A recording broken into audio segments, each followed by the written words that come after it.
சந்திரகாந்த கல்லொன்றும் பிளந்ததனால் தோன்றும் தனி காந்தி போல் திகழும் வசினி என்னும் சக்தி.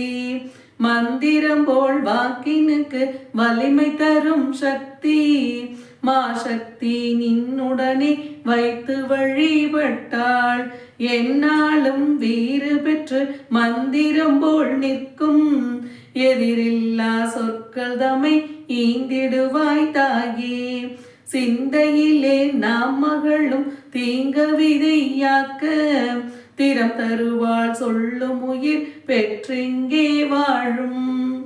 இளைஞாயிர் எனும் ஒன்றன் எழில்மீனி நின்றும் எழுகின்ற கிரணங்கள் இவ்வுலகும் வானும். இளம் சிவப்பில் முழுக வைக்கும் எழில் காட்சி தன்னை இடம் அறிந்து தியானிப்பார் எவரெனினும் அந்த உளமுருகும் நின்னடியால் வசப்பட்டு நிற்க ஊர்வசியும் வானகத்து மான்விழியை கொண்ட இளமை மிகு கன்னியரும் பின்தொடர்ந்து நிற்பார். இதெல்லாம் நின்னுடைய இன்னருளே என்றோ.